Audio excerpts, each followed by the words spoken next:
I want to tell you about a game. One of my favorite games of all time, in fact.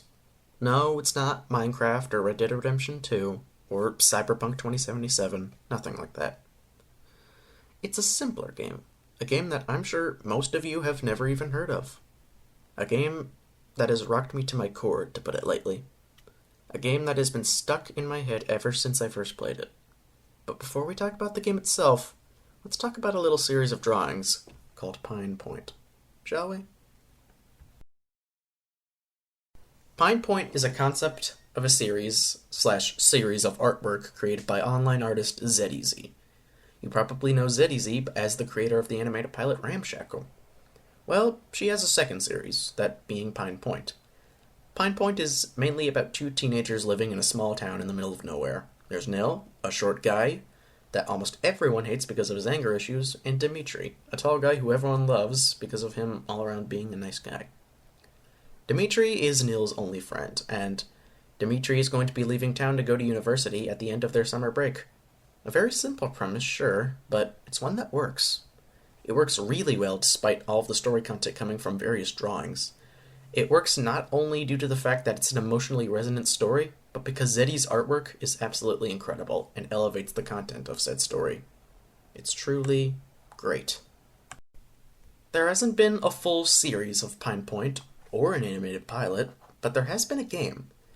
A short visual novel called Pine Point Insomniac. I'm going to be reviewing it today. Well, not so much a review as just me gushing about how much I love it. This is going to contain spoilers, by the way. Pine Point Insomniac was made by ZEZ as a proof of concept for Pine Point. It offers people a glimpse into the story's overall plot, characters, setting, and tone. Although, it should be mentioned that any events in this game may be labeled as non-canon if Pine Point ever becomes a full series, so keep that in mind. With all that being said, let's start talking about the game itself. The game begins with imagery of a suburban neighborhood, and we follow Nil, who's riding on his bike. The story is told as if you, the player, are Nil. All of the descriptive text is what's going on in Nil's head, what he observes, what he's thinking, and what he's feeling. It's a really good way of conveying what exactly Nil is going through. If the story was told in the third person, like most games, I don't think it would have been as effective as it is here. We get to see how everyone else in town perceives Nil. They don't like him. Not in the slightest. They look as if his mere presence is offending them, and they simply stare at him as he rides on his bike. Nil doesn't really care, though. He's used to it. What he isn't used to is the constant feeling of him being watched. Can't stop thinking about it. He hasn't been able to get any sleep at all for the past few days because of it. Eventually, he arrives at a small pizzeria called Marco's Pizza. Unfortunately for him, he has to spend almost all of his day here working. That definitely won't help his case right now, but it isn't all gloom and doom for Nil today. He gets to work with Dimitri. That's fun.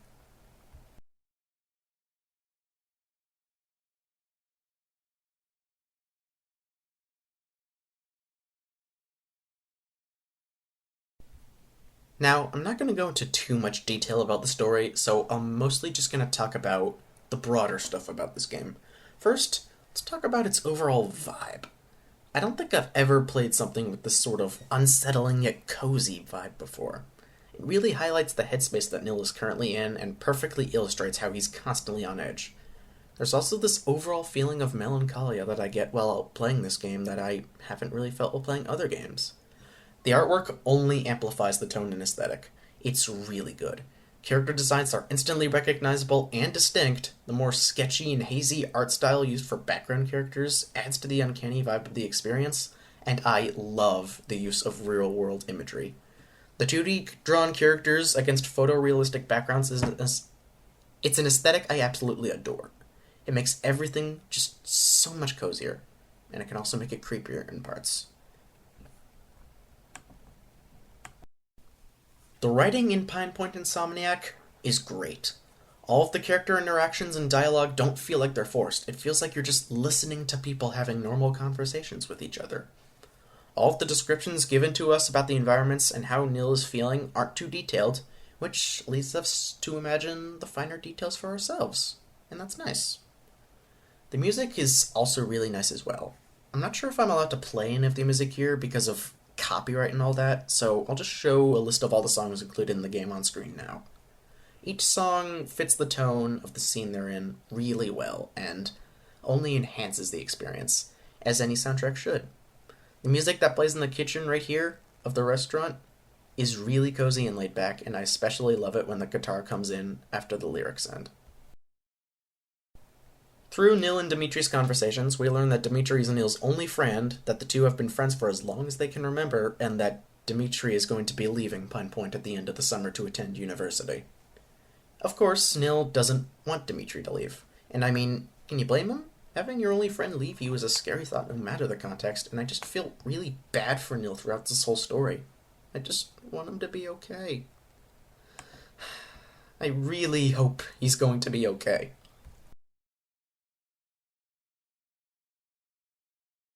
Eventually, Nil's insomnia starts to catch up to him, and Dimitri starts getting concerned for his friend. Here, we're given three choices. We can take Dimitri's advice and drink a cup of coffee to keep us awake, take a break from work and go on a walk, or just continue to power through the rest of the day. Each of these choices leads us to different endings. There are 3 in total. The first choice sees Nil drinking a cup of coffee that's absolutely loaded with sugar because he just hates the taste of regular coffee that much, and he ends up puking in the restaurant's bathroom and falling asleep on the bathroom floor, all as this weird, unsettling creature watches over him. Very creepy as it says goodnight to him.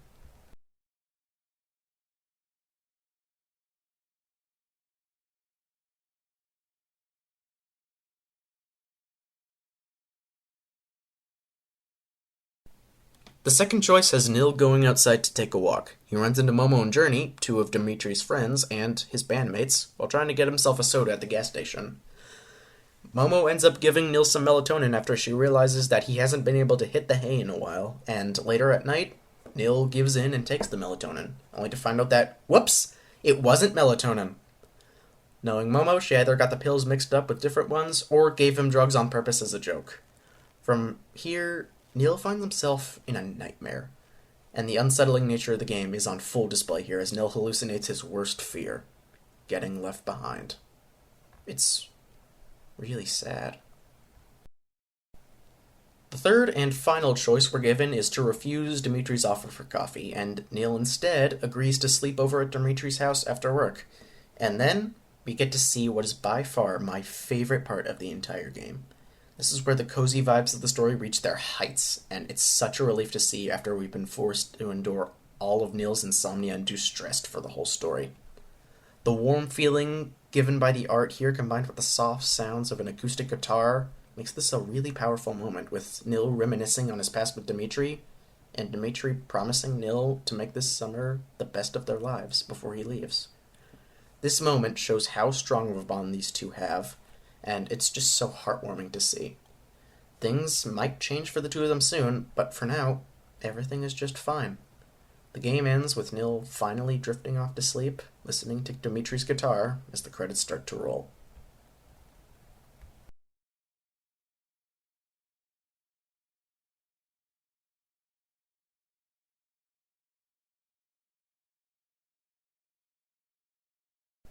Pine Point Insomniac is a story that left me both heartbroken and content.